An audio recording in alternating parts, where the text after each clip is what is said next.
जी भाई रमेश साहब, आप स्टेज पर हैं। हाँ मुफ्ती साहब आदाब। जी। आवाज कहाँ से आ रही है? दूर से आ रही है। इनकी आवाज हमेशा इको ही होती है, ऐसी वो नहीं, बाजे से आ रही है। वो मैं जी। इसका ब्लूटूथ ये लगाया अच्छा। रहता हूँ। क्या वॉशरूम में तो नहीं है? नहीं नहीं, मैं ब्लूटूथ कान में लगाया रहता हूँ, इस वजह से थोड़ा सी आवाज अच्छा अच्छा, मैंने कहा अच्छा। शायद काम भी पहले से करना ही उधर है। चले गए हैं जी। हाँ। अच्छा खैर। जी। जी। अच्छा मुफ्ती साहब, अभी आप वो राम जन्मभूमि की बात कर रहे थे, तो उसमें थोड़ा दो करेक्शन है, अगर आप इजाजत दें तो मैं आपको बता दूं। एक तो मैंने नहीं बात की, एक हिंदू साहब आए थे, हिंदू थे वो, वही उन्होंने बात की थी। लेकिन चलें ठीक है, आप बताएं क्या करेक्शन है जी। अच्छा, इसको मुफ्ती साहब क्या है कि जो इसका जो केस चला था, वो मंदिर के नाम पे नहीं चला था, बल्कि एक लैंड डिस्प्यूट, जमीनी विवाद के तौर पे चला था। और जो इसमें एएसआई ने रिपोर्ट दी है, एएसआई ने कहीं कहीं ये दावा नहीं किया कि ये राम जन्मभूमि, उन्होंने कहा कि ये यहाँ पर एक मंदिर था। तो ठीक। उसमें उसमें मतलब ये कहना कि बताओ कहाँ राम का जन्म, कोर्ट का जो निर्णय आया वो इस एएसआई रिपोर्ट पे आया है कोई कि बात नहीं। उन्होंने कोर्ट देखें, अपनी हमने कोई डिस्कशन आज कोर्ट के निर्णय या कोर्ट के फैसले के ऊपर किया ही नहीं। जी हमारा जी क्वेश्चन ये था कि भाई एक मंदिर बन रहा है जिसके जी बारे में ये कहा जा रहा है कि ये राम जन्म भूमि है, लिहाजा यहाँ जी राम का भव्य मंदिर बनेगा। ठीक है। जी जी तो हमने ये सवाल किया कि ये कैसे साबित हुआ कि ये राम जन्म भूमि है, जबकि राम जी एक हिस्टोरिकल कैरेक्टर थे या नहीं थे, पहले यही साबित हो जाए। Point number 1। जी पॉइंट जी नंबर 2, उस लैंड को जो हिंदू पार्टी को दिया गया, क्या सुप्रीम कोर्ट ने ये नहीं कहा था कि हिंदुओं की आस्था की बुनियाद पर यह फैसला किया जा रहा है? नहीं नहीं, उसमें एएसआई की रिपोर्ट भी है। वो नहीं, एएसआई की वो रिपोर्ट नहीं, को भी। देखिए एक बात सुनिए, जब एक केस होता है तो उसमें दोनों तरफ से हजारों एविडेंस दिए जाते हैं। बात यह है जी, कि फैसला किस बुनियाद पर हुआ। फैसले में आस्था का लफ्ज था या नहीं था? आस्था का लफ्ज मुफ्ती साहब इसलिए था, जो हम्म। दूसरी जमीन दी गई है वो उस सिलसिले में कहा गया है, बाकी जो निर्णय आया है दूसरी वो जमीन, एएसआई की रिपोर्ट पर दूसरी आधारित जमीन, मैं कहता हूं दूसरी जमीन क्यों दी गई है? है। उस मतलब कोई विवाद न हो, कोई एक तरीके नहीं से नहीं नहीं नहीं नहीं एक नहीं नहीं नहीं। मैं आपके सौहार्द घर के में लिए। कब्जा कर लूं और आप केस कर दें और मैं हार जाऊं, तो क्या फिर कोर्ट मुझे दूसरा मकान देगी? कई जो ऐसा है ना मुफ्ती साहब, जहां जो बड़ा मामला होता है, जो जिसमें देश की सुरक्षा अखंडता नहीं, खतरे में ऐसा लगी नहीं है। होती है, तो ऐसे सुनिए, फैसले भी मुसलमानों लिए। को उस जमीन का ना उन्होंने कभी मुतालबा किया था ना चाहिए थी। बताइए मुझे जी कौन सी ऐसी क्रेडिबल ऑर्गेनाइजेशन मुसलमानों की कोर्ट में गई थी, कहा था कि हमें दूसरी जमीन दो? हम तो आज भी उस जमीन को लेने के लिए तैयार नहीं है, आपको पता भी है। जी जी जी तो अब मुझे एक बात बताएं कि जब वो मसला अगर सिर्फ लैंड ओनरशिप का था और उसके एक्चुअल ओनर मसलन फला अखाड़े वाले लोग निकले या हिंदू निकले, ओवरऑल हिंदू कम्युनिटी निकली, तो फिर मुसलमानों जी। को जमीन देने का कोई मतलब नहीं, फिर आस्था की बुनियाद पर फैसला करने का कोई मतलब नहीं। भाई ये रे पेपर, ये रे कागजात, जमीन उनकी, बात खत्म।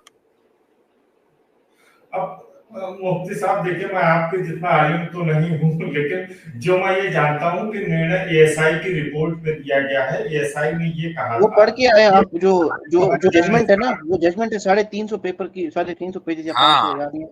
वो असल में पढ़ क्या लें है उसके बाद आए। रमेश भाई, बात सही है, ठीक है, आप, हो सकता है जरूरी नहीं करे के पास सब नॉलेज हो, लेकिन होता जी यह है कि अगर आप मीडिया या सोशल मीडिया के ऊपर दो चार वीडियो देखेंगे ना, तो उसमें फिर वो सिलेक्टेड इंफॉर्मेशन जो है वो देते हैं कि जी एएसआई की रिपोर्ट थी, ताकि ये साबित किया जाए कि नहीं, मुसलमानों से ये जबरदस्ती नहीं ली गई।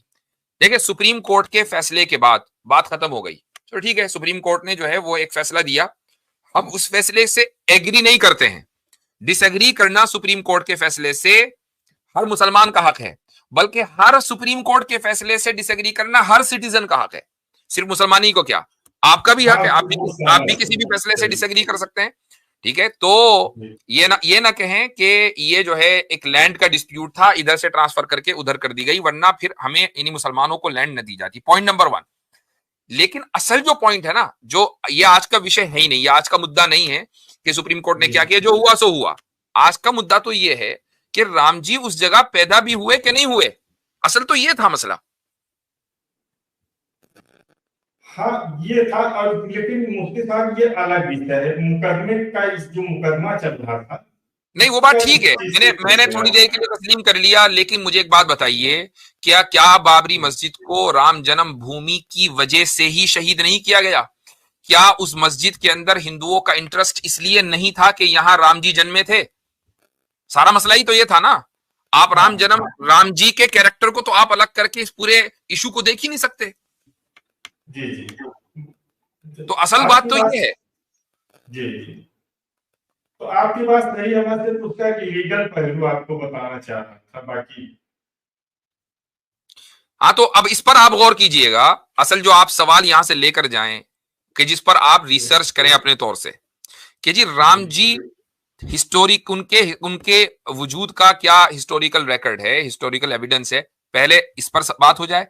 मान लीजिए जब ये साबित हो जाए, हाँ जी हिस्टोरिकली ये साबित हो गया कि राम जी थे, अब ये साबित करना है कि इस कमरे में पैदा हुए थे।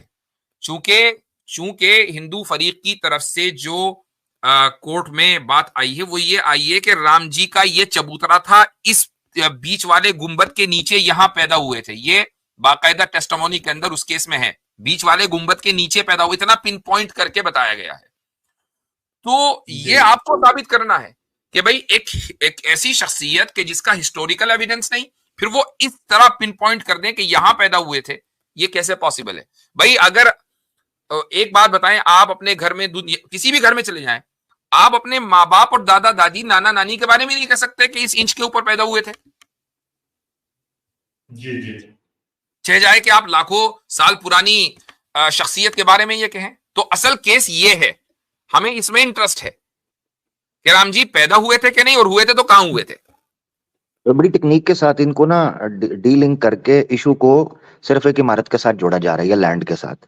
वो लैंड की वैल्यू वर्थ क्या है? ओके के मोहम्मद भी बैठकर 3 हफ्ते पहले इंटरव्यू में कहता है जी इसकी वही वैल्यू है हिंदुओं के नजदीक जो मक्का की वैल्यू है या मदीना की वैल्यू है मुसलमानों के नजदीक। ये जुमले बोलता है वो बंदा के मोहम्मद, खुद जान के इसमें रिलीजियस फैक्टर डाल रहा है। बात ये है कि जगह की वर्थ और वैल्यू सिद्ध तो हो कि इस जगह पर वो पैदा हुए हैं। बात तो ये है। अब ठीक है अमीर साहब, मैं अब हो सकता है आप लोग का मैं इस मामले से जुड़ा हुआ रहा हूँ, फैजाबाद में रहा हूँ, तो इसलिए मैंने ये बात हाँ, तो अब अगर आप इस मामले से मेरे भाई, अगर आप इस मामले से जुड़े हुए रहे हैं, ठीक है रहे, असल मुद्दा तो आपने मिस कर दिया ना।